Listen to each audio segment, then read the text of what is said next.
guys? Welcome back to Sit Down and Pile Drive. We've been away for a little bit. It's just me today. My partner in crime, Connor, is nowhere to be found. He mysteriously disappeared after a boating accident. That's the storyline today. Boating accident. He loves to boat, and it cost him his life. I think you used that one before. Anyway, so almost the polar opposite of the last podcast. This was a pretty big week end. Intros are hard. Pretty big weekend for professional wrestling. You had New Japan Pro Wrestling. They just had a pay-per-view Dominion, and nothing worth noting happened there, but we're going to talk about it anyway. Not true. A lot of stuff happened there. A lot of very big, important things. There was on top of that, there was a UFC fight featuring one of my favorite guys, and it did.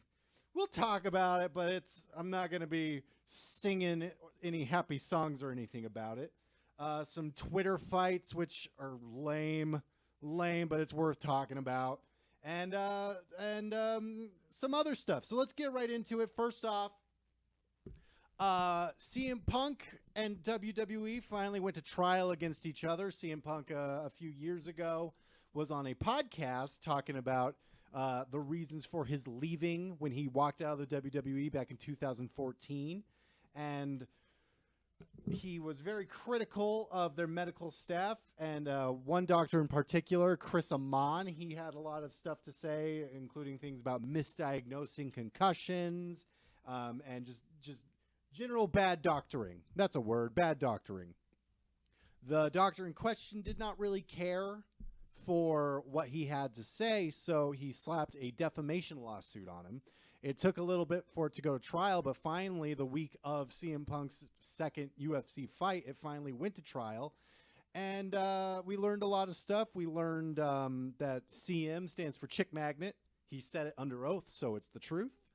Kind of some inner workings of how a professional wrestling match works, which I was, like, wow, really pulling back the curtain there. Needless to say, the jury found in favor of CM Punk and his friend Colt Cabana, who is the host of the podcast CM Punk was on. So neither of them have to pay any money to WWE or Chris Amon. Chris Amon basically shot himself in the foot by admitting that the things that were said on the podcast did not affect his job, did not affect his reputation with the company or any of the wrestlers. He was basically suing CM Punk because CM Punk said some things that hurt his feelings and got a bunch of trolls on Twitter to call him out and be crappy to Chris Amon, and that's why Chris Amon was suing. And obviously the jury's like, we're not going to give you $4 million, which is what he was asking for.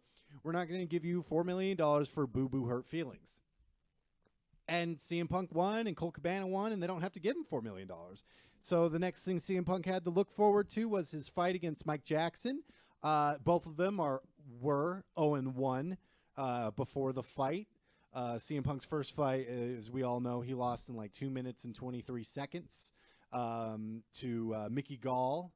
CM Punk's first fight did not. First off, Dana White really. I don't want to say he put CM Punk in a pretty bad position with his first fight. It's you're 0-0. You've never had a professional fight before, and you're going against someone who's had several fights and won all except one at the time. So CM Punk lost. He lost his first fight. So this second fight, which should have been his first fight, he's going against Mike Jackson, who's 0-1. CM Punk is also 0-1.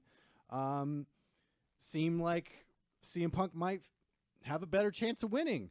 He did not win. No, he lost to unanimous decision. He lasted all 3 rounds, which is a lot better than his first fight. And I don't really know where he goes from here. Dana White's saying that he's not declaring that it's CM Punk's final fight. I believe CM Punk signed a 3-fight contract with UFC, so I imagine he'll get one more fight from the UFC, probably, just because that's what his contract is. But Dana White's kind of saying that it's probably going to be Dana White. I don't really like Dana White, but he's very smart in the language he uses. He's saying, words like probably, and I'm sure we should call it a wrap, but he's not really committing to anything. I don't know. If Conor McGregor can act the damn fool and throw chairs through cars and injure fighters and create whole scenes being a fucking idiot, then I think CM Punk can probably get at least one more fight from Dana White. I mean, John Bones Jones goes to jail every other month, and Dana White still wants to see him fight. So I don't know where CM Punk goes from here as far as UFC. He's made it pretty clear that he's done with professional wrestling, although he keeps on going back and forth. He said in an interview that no one's ever actually approached him, like in real, like no one's come to him and said, hey, we want to put you in a ring with this person. Here's how much money. Here are the dates. Volume is low, apparently, is what the commenters are saying. The volume is low. It might just be my level of excitement. I'm a little bit in pain, but that's okay. It's not a... Got some room to adjust it. Okay. Again. All right. Can you hear me now? Anyway, we don't. The internet doesn't need to hear me mispronounce the commenter's name. So I don't really know where CM Punk goes from here. The guy is 39. He's almost 40. And this is literally his second fight in the UFC, in MMA in general, besides sparring. So even if he was going to go to somewhere like a Bellator or something like that, he's still going against guys who have way more experience than he does in the industry. So it's kind of just like, he's saying it's still low. And it's on. That's weird. Technical difficulties. Card subject change. Hang on, I think it was still set up for the Yeti from the last show. Okay. So it should be good now. Are we good? All right. So It sounds all right on my headphones. CM Punk closing the door on wrestling is kind of a bummer. It sounds like that's what's going on with him. I hope it's not the case. He's doing a T-shirt signing at All In. Well, not at All In, but the All In weekend in September. He'll be doing T-shirt signings and stuff like that. He's friends with a lot of wrestlers, not Corey Graves, which we'll get into, but it would be cool to see CM Punk return to the ring. I'm a ride or die fan with CM Punk. So whatever he decides to do, if he decided he was going to be a country musician and be in CM Country, I'd still support him, although I probably wouldn't listen to his music because, country music's awful. It's not awful. It's not great. But yeah, it's a bummer. It's a bummer for CM Punk because UFC is something he really, really wanted to do. It's something he put a lot of his heart and soul into. A lot of people on Twitter were very complimentary of him going the distance. He looked exhausted during that fight. He got Mike Jackson fucked him up. He got fucked up during that fight. It was a very one-sided beatdown. Most of the punches were landed by Mike Jackson onto CM Punk's face. He was bloody. He was bruised. He went to the hospital after. He didn't stick around for interviews, which I don't blame him. There are so many people wanting to see CM Punk fail that why would he want to stick around for interviews just so you can bash him to his face? No thanks. I get it. I don't know if that's the reason he didn't stick around, but I wouldn't be surprised if that had something to do with it. Speaking of which, on Twitter, a lot of people had a lot of stuff to say. Most people were pretty supportive of him, even if they didn't really like him. One guy in particular, and this is a complete opinion thing. So Corey Graves, who is a WWE commentator, he's the Punk guy with the mohawk, and he went to Twitter, to air some personal grievances about CM Punk, talking about how they were friends and CM Punk turned his back on him and stuff like that. All of this drama, and it was very ill-timed. And I'm not going to go into a whole thing about bashing Corey Graves, but this is just if you're going to air your personal business on Twitter, that's so childish, so high school. And to comment, no, I'm in a good place, I just don't appreciate how blah, blah. Shut up, Corey Graves. regardless of your reasons for being mad at CM Punk, to go to Twitter, of all places, to voice your problems, to subtweet and then finally tag him like, oh, I'm tagging him. Like, oh my God, grow up. You are a grown man with children and a wife. If you've got a problem with CM Punk, you go to CM Punk. You don't go to Twitter where all these people are going to see it and then start Twitter beefs with people. It's so ridiculous. It's so high school. And Corey Graves should be ashamed of himself for even stooping to that level. Corey Graves, you have job security. You are beloved by the WWE universe. And for you to go and bash a guy after he just got his ass kicked and then say things about Red keep changing? I don't know. I'm just going with what the comments are telling me. Yeah, I don't know what that means. I think it might just be the camera's color adjusting. I don't know. Yeah. Anyway, well, welcome, guys. Red keeps changing. So maybe he's talking about the color of my shirt. Yeah. Okay. Where was I? I just, oh, watch his red shirt. Okay, yeah, he is talking about my shirt.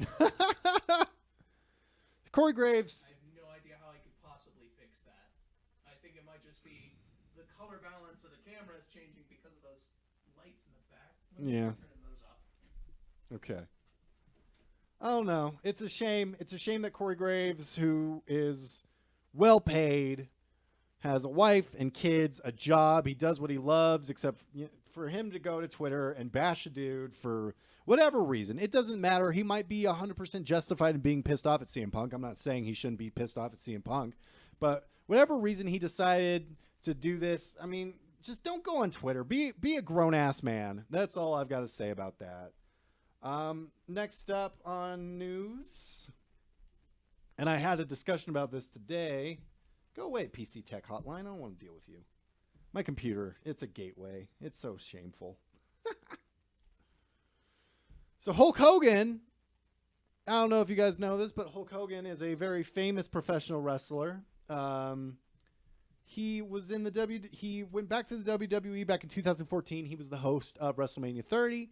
He had a run-in at WrestleMania 31, and then a few weeks later, he was fired for a private conversation that got leaked where he said some rather racist things, and they were very racist things. I'm not going to repeat them because this is not that kind of show, but WWE had every right to fire him, which they swiftly did, which was a shock. Hulk Hogan, not bulletproof? What? That makes no sense.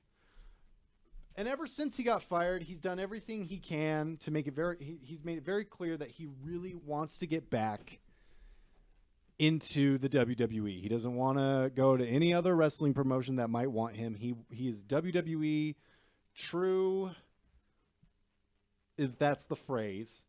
And there's been a lot of rumors lately that he and WWE are talking. And every time he says that they're talking, WWE releases a statement saying that they're not talking, which is hilarious. So he's in the news right now saying that as far as going back to WWE, it seems like talks are quickly going in that direction. Like, apparently he might be coming back to the WWE anytime soon now. I don't really know what they would do with him.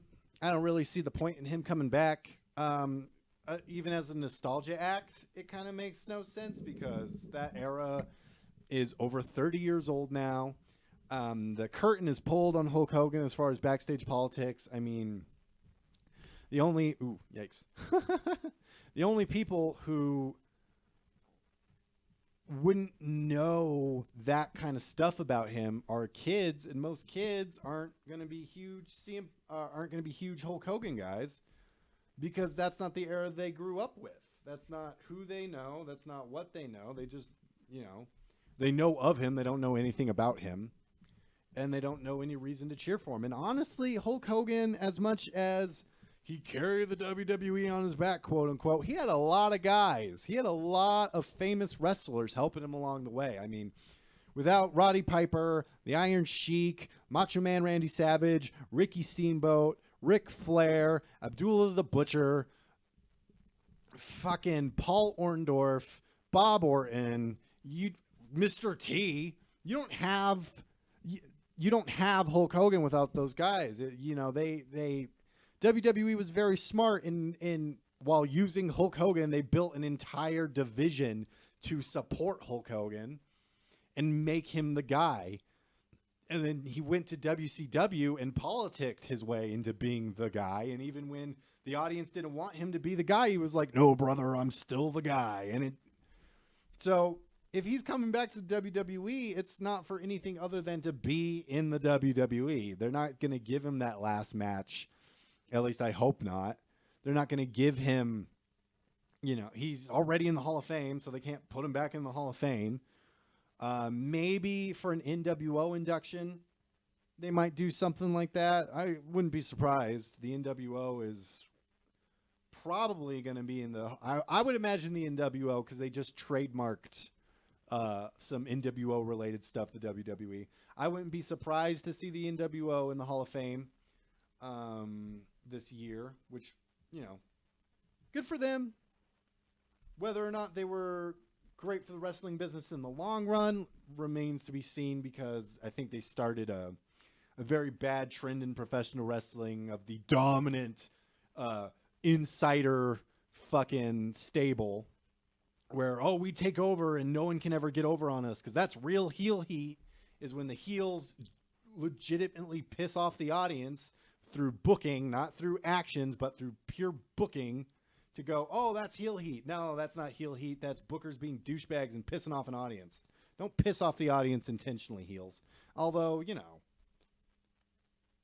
there's a right way to do it and there's a wrong way to do it. Always making yourselves come out on top with the idea that eventually the face is going to get over on you. That's not very good heel heat. But, to say things that make the audience go, oh man, I hope you get your ass kicked. You need to get your ass kicked at the end of that. That's how you do that. But they didn't get that back in the day. They didn't know what we know now, that an audience does not want to have an actual bad time watching professional wrestling. Also in the news, we have, apparently, and again, this is going to happen.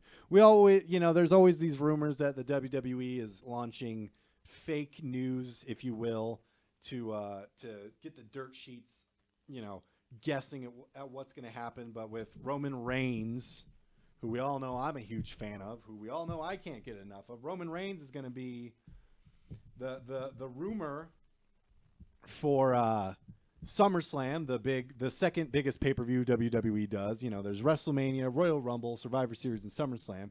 So the main event for SummerSlam, reportedly, which means it's most likely going to happen, is going to be Roman Reigns taking on Brock Lesnar for the fourth time for the Universal title. Which, wow, WWE. As if them booing the crap out of the main event at WrestleMania wasn't enough. As if booing the crap out of the main event at fucking Greatest Royal Rumble wasn't enough. As if booing Roman Reigns every goddamn night he goes out, not in a we don't like this guy because he's a bad guy, we don't like this guy because we don't like fucking seeing him, as if that's not enough, you're going to put him in the main event one more goddamn time to finally take the title off of Brock Lesnar? I mean, I think it's a dead giveaway that a Raw superstar is going to win Money in the Bank, probably. I imagine it's probably going to be Kevin Owens, which, I mean, that's right up his alley, and honestly, I'm excited for that. I'll talk about the Money in the Bank lineup, because I think we finally have enough information to actually talk about it. But you're going to put... Oh my God, you're going to put him in another situation that he can't possibly look good, because nobody wants to see him take the title, and he's not going to get Brock Lesnar to that give a shit state Brock Lesnar needs to be at to put on a good match. So now Brock Lesnar is going to go out there, put on another shit match with Roman Reigns, and it's going to just be spears and suplexes and F5s all fucking night, and the audience is just going to shit all over it and then leave halfway through. That's probably what's going to happen, honestly. is the audience will stay for everything and then just get up in the middle of the match, maybe even at Roman Reigns' entrance. They won't even give him the luxury of booing him. They're just going to leave because they don't want to see it. I don't understand the WWE. I mean, this is what's being reported. So it might not happen, but spoiler alert, it's going to happen. It's going to happen. I'm also learning I shouldn't wear such a harsh red shirt because I see it out of the corner of my eye. The shirt does keep changing. I don't know what I don't know. I mean, at least ideally the experiment will be over. I don't think for a second Brock Lesnar's losing that title, though. If I'm being honest, I still firmly believe that I'm going to be 65 and Brock Lesnar's still going to be walking out WWE champion. Even if he's in a fucking wheelchair, he's not going to lose that title to Roman Reigns at the very least. I don't know. Let me know what you guys think about that. Do you want to... I mean, SummerSlam's a few months away, so for all we know, Roman Reigns might step it up, but I seriously doubt it. You're putting him in a feud with fucking Jinder Mahal of all people. And, I mean, this does good for Jinder Mahal. It gives him a great fucking platform to show what he can do. But you're putting Roman Reigns in this situation where he can't possibly look good because Jinder Mahal is not the kind of wrestler to make other wrestlers look good. He's the opposite. He needs other wrestlers to make him look good. So Roman Reigns, who does not have a history of doing that, of not making other guys look good, you're now putting him in a match with another guy who does not have a history of making other wrestlers look good. And somehow you expect Roman Reigns... Like, do you even... Conspiracy theory, WWE doesn't even care that the fans don't like Roman Reigns. They like Roman Reigns, and that's all they need. They tell us Roman Reigns works hard. They have all of their wrestlers, and I'm sure Roman Reigns works hard. But that's fucking ridiculous. Every wrestler in the WWE works hard. I think the only wrestler who might not work hard is Kane, and Kane's going to be the fucking mayor of Knoxville County, Tennessee, and he still probably works hard. So to say a wrestler works hard and that's why he deserves... That's fucking stupid. That's fucking stupid. That's such a cheat. That's such a cop-out for crappy booking and not giving crap about about actual talent in the WWE. And again, Roman Reigns is fine, but there's an entire roster on the WWE that is a lot better than fine. I don't want to see a champion who's just fine. I want to see a champion who's worth seeing. You have an Intercontinental Champion who's worth seeing. Put him in the main event. You have a WWE World Heavyweight Champion in AJ Styles. Put him against Brock Lesnar. Unify the titles for a minute. I don't care. You have Shinsuke Nakamura, who's amazing. You have fucking Sami Zayn in this bullshit feud with Bobby Lashley, who's amazing. Hell, put Bobby Lashley in the main event with Brock Lesnar. He's still more interesting to see than Roman Reigns. Roman Reigns isn't even interesting.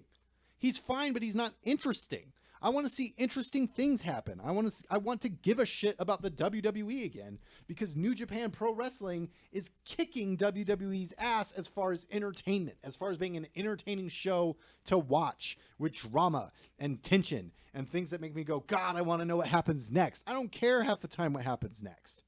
You know, talking about this Bobby Lashley, Sami Zayn feud, what are they even feuding about? Sami Zayn is jumping around like an idiot, trying to find motivation, trying to get the audience to care about what's going on in this bullshit feud with Bobby Lashley. And Bobby Lashley seems to be just told, go out there and stand there. And now they're going to feud because Sami Zayn inferred that Bobby Lashley might not have actually been in the military, which is disgusting. And not in a heel way. In a, ew, did you seriously write that? Did you seriously write that? Is that supposed to get Sami Zayn booed as a heel to infer that someone who fought for the military might be lying about their military record? That's not good heel heat. That's insensitive. Especially for someone who loves America as much as Vince McMahon claims he does. And I'm sure he does. I'm not trying to say that he doesn't. But that's your feud is... Sami Zayn's trying to infer that Bobby Lashley's a liar and he'll go so far as to lie about fighting for the military? What's going on with that? What's going on with WWE's creative that they don't do anything creative anymore? And if Raw's good, SmackDown's crap. And if SmackDown's good, Raw's crap.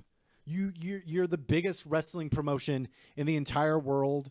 You can't even afford. You have $1 billion deal from Fox. You have this $250 million deal with Saudi Arabia, and you're just fuck it. Here's your content.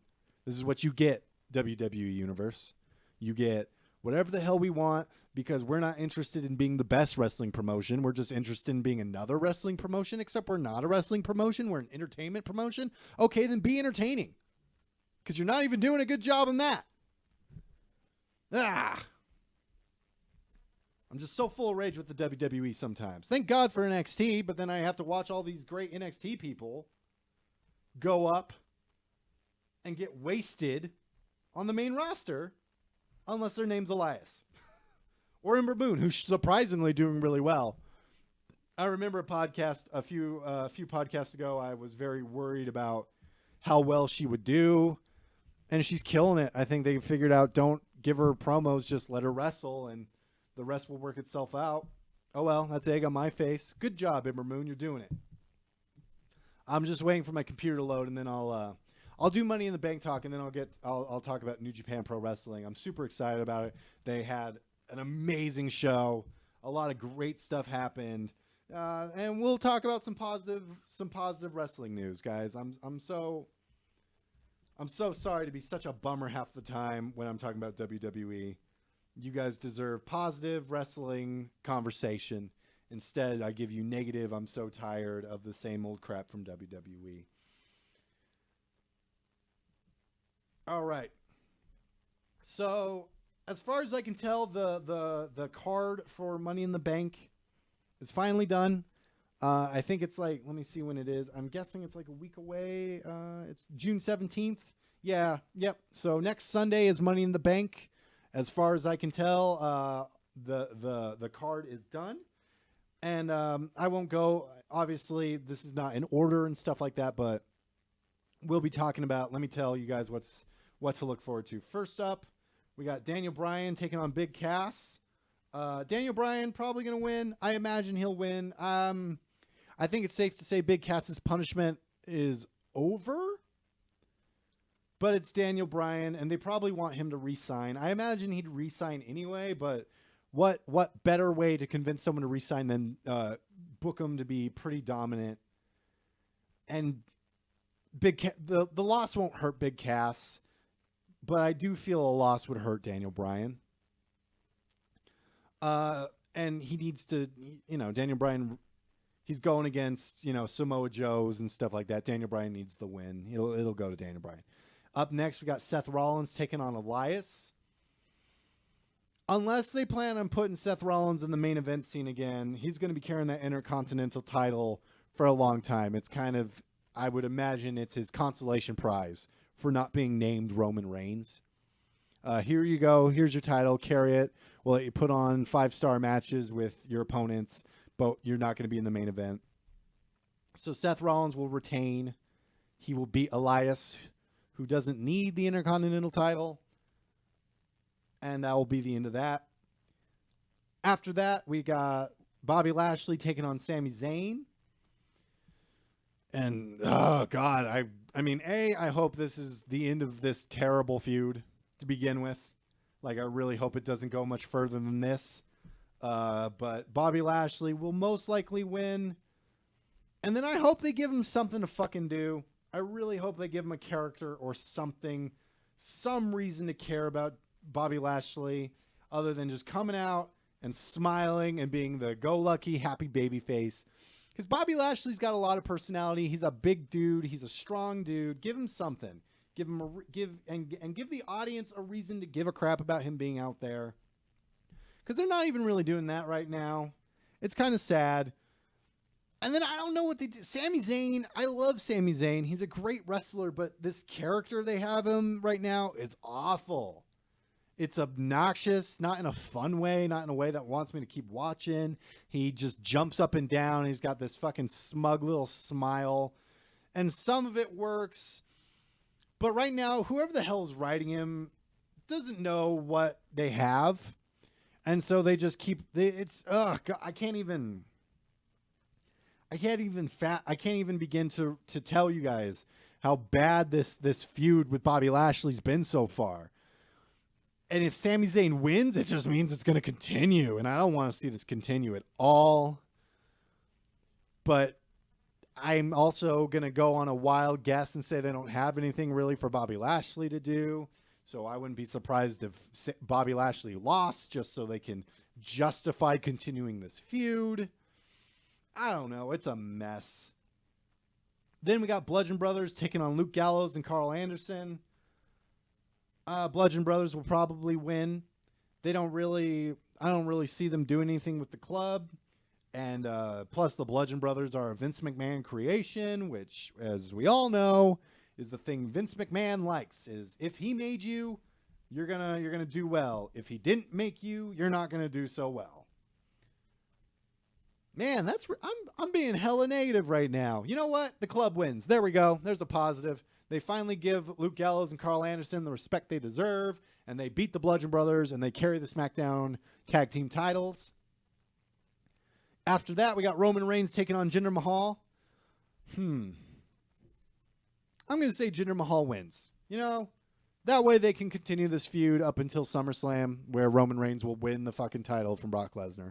Jinder Mahal will use the Singh brothers and get that surprise victory over Roman Reigns. The feud will continue after that.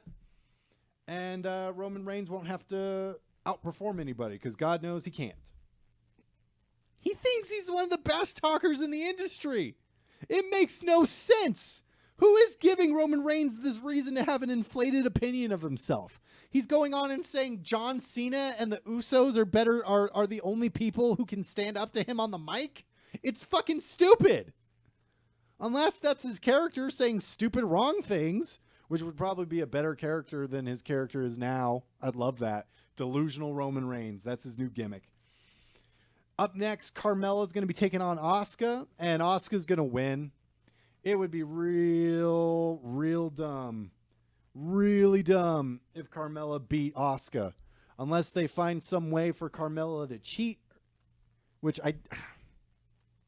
Asuka can't lose her second pay-per-view match since WrestleMania, and I think that's why I'm kind of bordering on her winning. It would make Asuka look really, really bad if her second title match she lost again. She already lost to Charlotte. Carmella had a fun run. Asuka's going to win. And after that, Nia Jax is going to be taking on Ronda Rousey. Not necessarily in this order, but I'm just going through what the list gives me. And while I'm dead set that Ronda Rousey losing is not good for Ronda Rousey, I think Nia Jax is probably going to do something underhanded. Like, I smell a heel turn from Nia Jax, like a full-fledged heel turn that will put the title, that will allow Nia Jax a reason to retain. So Nia Jax stays champion. Ronda Rousey probably gets screwed over due to Stephanie McMahon or something like that. And then after that, AJ Styles and Shinsuke Nakamura in a last man standing match. I want to say Shinsuke wins, but honestly, I think AJ Styles is going to keep that title. He is going to keep that title for a very long time. He might lose it at SummerSlam. He might lose it to Daniel Bryan at SummerSlam. I'd love to see that. I mean, don't get me wrong. I really want to see Shinsuke Nakamura take that title, but I don't see it happening. And it's not because I don't think he deserves it, because I do. He would be a great champion. I don't see WWE putting that title on him for pretty lame reasons. I just don't think they see him as a champion. They see him as a top guy, but they don't see him as a champion. Although he'd be one, and his heel character is so good. You know what? I'm going back into that negativity thing. I'm taking it back. Shinsuke wins. Shinsuke takes the title off of AJ Styles. He's your new WWE World Heavyweight Champion. And everyone will be surprised. He's got, again, his heel character, if you haven't seen it, he's amazing as a bad guy. I didn't know I wanted a heel Shinsuke until I saw it. And I was like, oh, man, that is so good. All of his moves are even more awesome to see because he just puts in these little bad guy inflections. He's a wonderful villain. I love it. And then we got Braun Strowman, Finn Balor, The Miz, Rusev, Bobby Roode, Kevin Owens, Samoa Joe, and then one of the New Day, Big E, Kofi Kingston, or Xavier Woods. I wouldn't be surprised if we didn't find out until the show who the New Day are going to pick. I think it's Big E, and so I have two winners, two potential winners for the men's Money in the Bank ladder match. So on one hand, I think it's going to be Kevin Owens. The way they've been booking Kevin Owens is he's kind of the cowardly heel. He takes opportunities. He's one of the only people to not touch the briefcase. And it just goes with his character. I wouldn't be surprised if Kevin Owens wins Money in the Bank and cashes it in on Roman Reigns when he finally wins the world title, just to send the crowd home happy at SummerSlam. Again, that's if he wins the title. For all I know, Brock Lesnar is just going to be champion forever. And then on the SmackDown side of things, in case they decide to go that route, I feel like, oh, God, it's entirely dependent on who they pick as far as the New Day. Because I really think it's going to be Big E, and I think Big E is going to win. I think if they pick Big E, like, that's it. If the New Day picks Big E to be the guy, it's going to be him. He's going to win the contract, and awesome, because he's the guy the WWE is really sleeping on as far as who could be a great main eventer. I mean, that's bad news for Roman Reigns because Big E is much stronger than Roman Reigns. He's not as tall, but he's bigger, and he's 1,000 times more charismatic than Roman Reigns will ever be. So if he wins Money in the Bank and he becomes World Heavyweight Champion, as much as everyone thinks it's going to be Freebird rule with the New Day, I don't see that. I see Big E being the guy. I see him being the champion, and I don't see them flipping the title back and forth. It would make no sense. But it'd be really awesome to see Big E. He's amazing in the ring. He's got such a great moveset. He's a big, powerful guy who moves fast. He does a suicide spear through the ropes, which is terrifying to watch, but at the same time, I still love it when he does it. I just don't want him to hurt himself. And I would love to see that. I would love to see that. So those are my two picks. My two potentials are Kevin Owens or Big E Langston. And my dark horse would be Bobby Roode. Bobby Roode might win it. A lot of people think The Miz will win it and do something with... The Miz does not need it. And The Miz feuding with Daniel Bryan does not need it. You know, they have a built-in feud right there. And honestly, I don't even think it'll be for the title. I think it'll just be a grudge feud. Which, you know, that's all it really needs to be. And then we have the second ever women's Money in the Bank ladder match. Ember Moon taking on Charlotte Flair, taking on Alexa Bliss, taking on Becky Lynch, taking on Natalya, taking on Lana, taking on Naomi, taking on Sasha Banks. That's right. It's a 1, 2, 3, 8-woman ladder match. And really, I only see one winner in this whole thing, and I think it's Becky Lynch. I think she needs it. I think it will signify a heel turn coming. And she needs it. She needs something to do. Sasha Banks, I imagine Bayley will come out and cost Sasha Banks the match. Charlotte Flair does not need the Money in the Bank contract to get a title match. Ember Moon is new. Alexa Bliss she's been in the title scene for too long. They're probably going to keep her out of it for a while. I think she's injured or something. I read a report that she was injured. So they're probably going to keep her. If anything, they'll write her out. Like that's why she's in the Money in the Bank, to get hurt in some spot and taken off of TV for a while. Natalya, she's Natalya. She's not going to win it. Lana is... she won't win it. The only person I see ruining this is Naomi, but that's because they just give Naomi random wins, and they like Naomi. They might just do that because they like her. I think storyline wise, though, it makes the most sense for Becky Lynch to walk out with that contract. And I really hope it happens. I love Becky Lynch. She's an amazing wrestler. She's a great character. And other than her SmackDown women's title, I don't really think they've ever given her the ball, really. So it'll be interesting. It'll be interesting to see them really give her that spot because I think she deserves it. And there you go. That's my Money in the Bank predictions. I hope I'm right on most of them, if not all of them. Honestly, I just hope it's a good show at this point. Backlash left such a sour taste in everyone's mouth that I think Money in the Bank, they really need to step it up on that. They really need to make that something worth seeing. Because if not, I don't know what they're doing. I don't know why they expect people to pay $10 a month for the WWE Network if you're not giving me a reason to like your show. Speaking of which, before I get into Dominion, which just happened, I'm going to be talking about, since I talked about Money in the Bank, I might as well talk about NXT TakeOver Chicago. Now, I have not been able to keep up necessarily with what's going on in the storylines and stuff. So, these are just my gut reactions. Let me get to the page real quick. I like the WWE. I don't mean to be so negative on them. It's just, it's so hard. It's so hard when you're always watching the same product over and over again, and it kind of just leaves you feeling underwhelmed.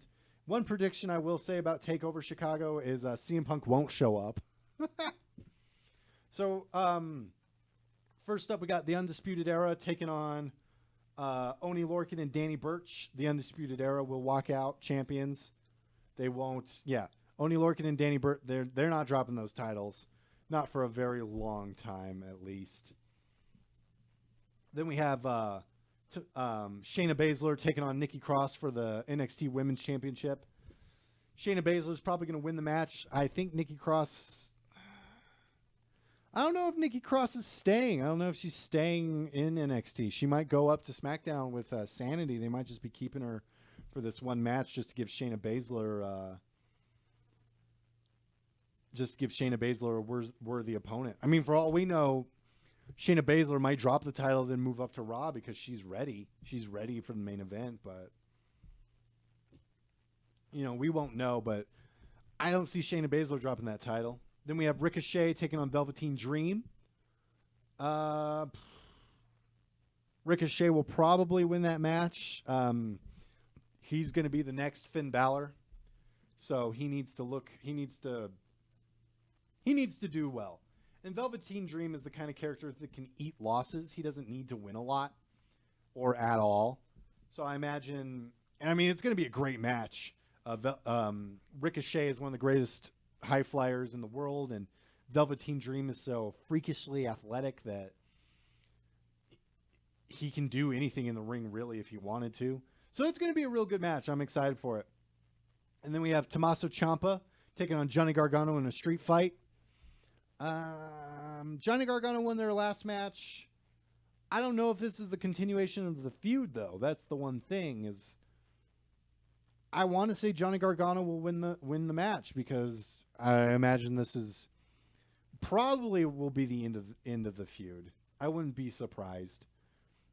Or Tommaso Ciampa wins so he can take on the next person who probably enter in a title scene or something like that. I don't know. Then the main event match, Aleister Black, the NXT champion, is going to be taking on the monster Lars Sullivan. And, Lars Sullivan, he's good. He's great. I don't see him carrying the division like Aleister Black can. So Aleister Black's probably going to win that match.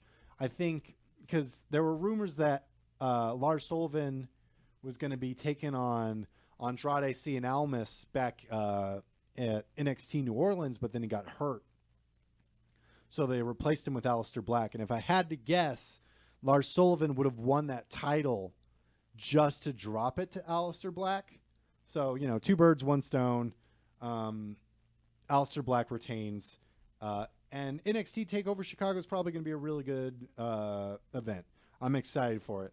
Probably more excited than I am for Money in the Bank. All right, guys. So the final thing we're going to be talking about is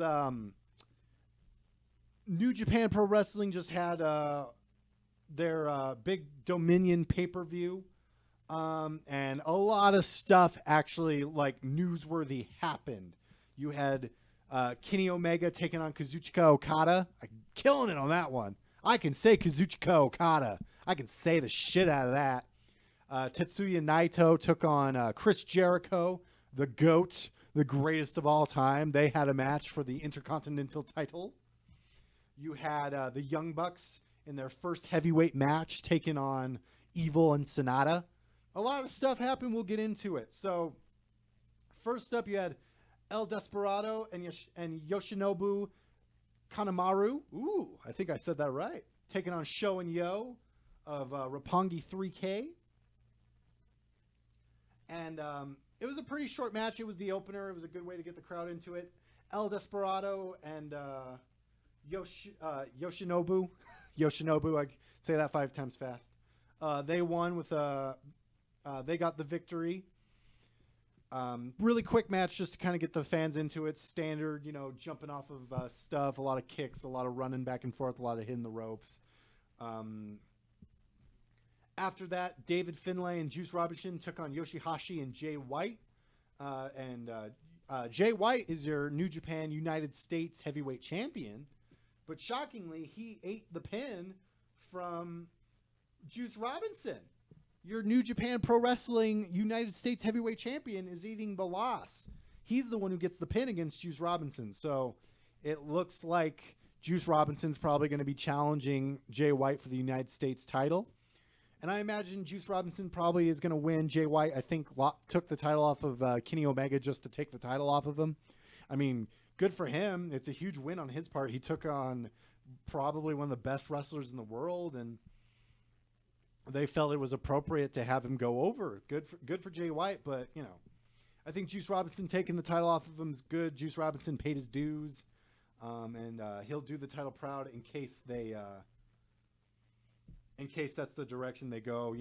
All this is speculation anyway. After that, we had Toru Yano and Tomohiro Ishii taking on Zack Sabre Jr. and Minoru Suzuki.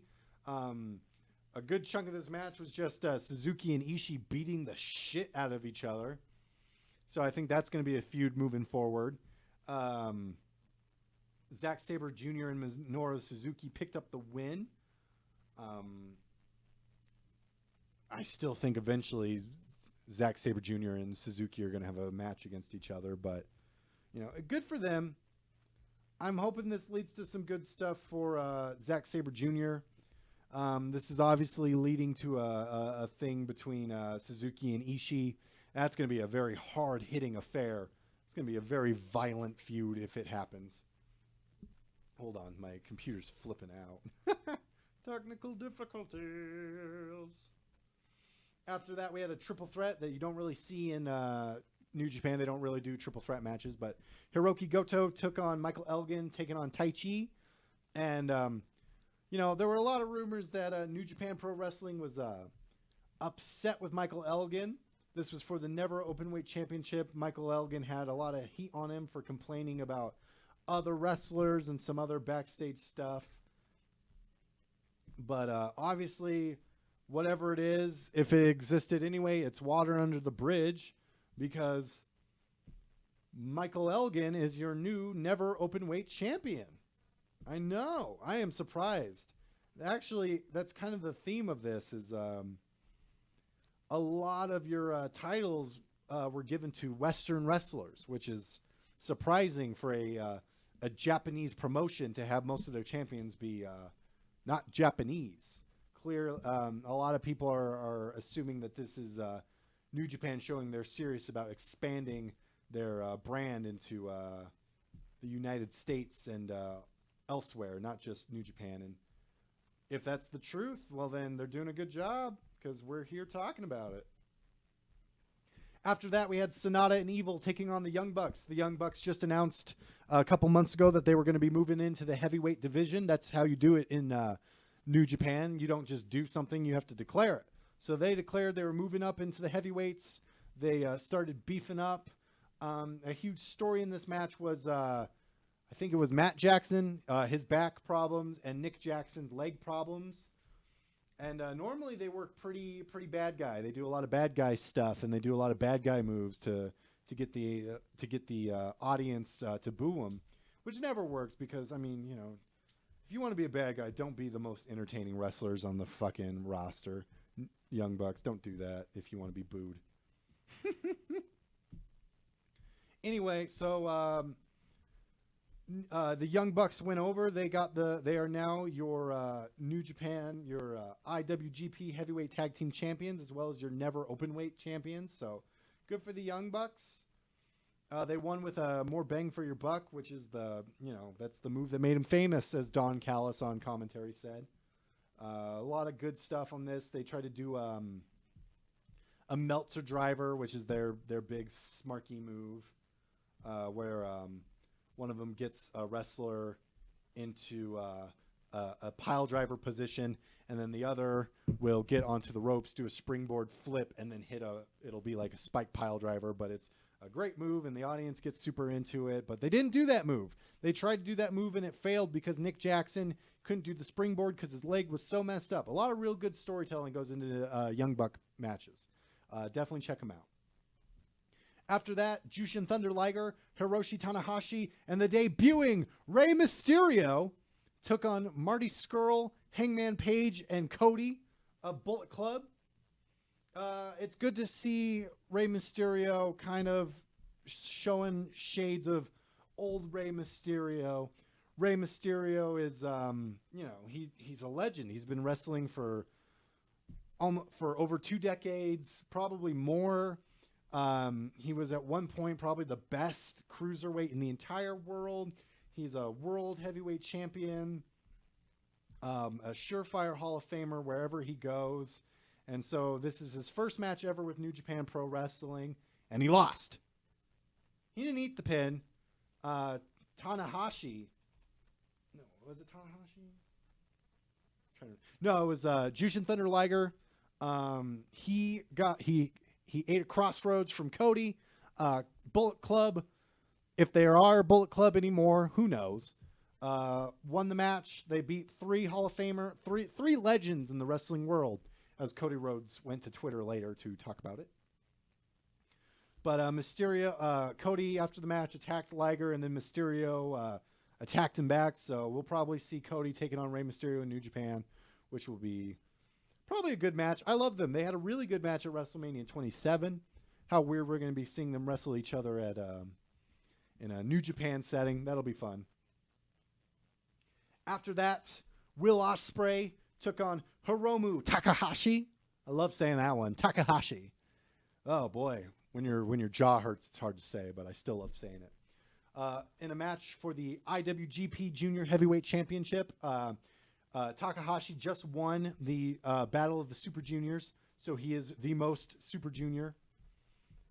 They had a match against each other, and oh my God, first off, I just need to say, Will Ospreay needs to chill the fuck out. He needs to chill out because at the rate he is going, he will not have a neck by the time he is 30. By the time he is 30, he will be in a wheelchair and he won't be able to do half the shit he fucking does. Because holy crap, there was a move. It was fucking amazing and terrifying at the same time. He puts Takahashi at the bottom of the ramp. He goes to the top of the ramp. He runs at him. He does a fucking flip and he just flies and he almost died. He barely grazed Takahashi. He barely touched him. He got got a shoulder maybe. And thank God he didn't die. You got to check it out. It is a terrifying fucking move that he did. And then it slowed down from there. I think he got the hint, like, don't do something like that again. And then it was a great match, though. I mean, as terrifying as that was to watch, it was, the match itself was still exciting. Takahashi, however, was able to win. Almost every title changed hands. I'm trying to think of one that maybe didn't, and it's hard. I can't think of one that didn't change hands. Like every title match, it just seemed like a new champion was crowned every single time. Spoiler alert. Good for Takahashi. I don't know where Will Ospreay goes from here, other than a potential rematch at the next pay-per-view. Yeah, seriously. Like, if you get a second, you need to check out that spot, because holy crap. Will Ospreay I almost watched a man die. I don't want to watch a man almost die. After that, we had Tetsuya Naito taking on Chris Jericho for the Intercontinental title. And Tetsuya Naito, he's fucking cool. I think he's a fucking awesome. He's so badass, and he's so cool, and he doesn't care, which makes him even cooler. And then Chris Jericho comes out dressed up like a scary clown or something. Chris Jericho's always reinventing himself, and this was no different. He attacked Naito before the match. Naito couldn't even get his suit off. This was a very violent match, a very hectic match. A lot of Chris Jericho powerbomb Naito through a table. When was the last time you saw Chris Jericho powerbomb anyone through a table? It's kind of cool to see Chris Jericho be like a monster bad guy. Like, you know, I can't remember the last time we saw something like that out of Chris Jericho. He's such a name that, like, to make him be a bad guy, I mean, you got to really work for that. And Chris Jericho knows how to do bad guy stuff, but I think American crowds really love being smart asses, so they'll cheer him no matter what. Japan crowds, though, are a lot more respectful of the art of professional wrestling, so they were booing him. Shockingly, and I don't know what this means for Chris Jericho's WWE career, shockingly, Chris Jericho won. Chris Jericho, I believe, is the only person now to hold both the WWE Intercontinental title and the New Japan Pro Wrestling title. He is without a doubt one of the greatest professional wrestlers of all time. And history is going to look very kindly on him. Wow. Chris Jericho is your New Japan Pro Wrestling Intercontinental Champion. I don't know what they do with that. I say that every time, but, you know, because I like to be surprised. The storyline with Naito obviously is a crisis of confidence, if you will. He needs to stop being so tranquilo about everything and start to really give a shit, which I imagine is what's going to bleed into it. Oh, okay. All right. So now, you know, another Westerner is holding a title, which is surprising for a Japan promotion because they just take tradition so damn seriously. I imagine they'll probably have a rematch at G1 or something like that, whenever their next pay-per-view is. I'd like to see Naito take it back. I think this was just to make the feud continue, although they're talking about it seems like Jericho's going to take on Evil, which, you know, like, Evil's fine. He's no Naito, and it's hard to take Evil seriously when Kenny Omega knocked him the fuck out during one of their matches on accident. But good for Chris Jericho, and good for New Japan and good for Don Callis. Speaking of which, Don Callis brokered a deal with. So Impact Wrestling is going to be on Chris Jericho's Rock and Wrestling cruise. So good for them. Who would have thought?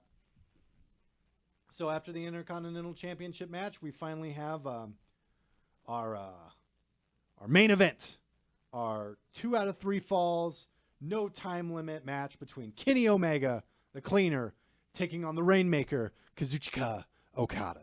And I just love saying that name. I think that might be why he's my favorite wrestler right now, because it's the only Japanese name I can say. And it's just so Japanese. Kazuchika Okada. And he's so cool, and he looks so cool. Anyway, so a lot of buzz around this match, guys. Their first match was a 5-star match. Their second match was a 6-star match. And this match, could it top everything? It did. Spoiler alert, it did. So the match begins with them trying to kind of feel each other out. A lot of technical back and forth, a lot of pins and everything. Omega does not want to mess this up. He's come so close before, and got so far. And in the end, it didn't even matter during those last 2 matches. So what's he going to do this time? They feel each other out. Finally, Okada manages to roll up Omega for a 1-2-3. He gets the first pinfall. And after that, Omega is incensed. He's incensed. He doesn't want to mess this up. It's a 2 out of 3 falls match. He can't let Okada get that second fall.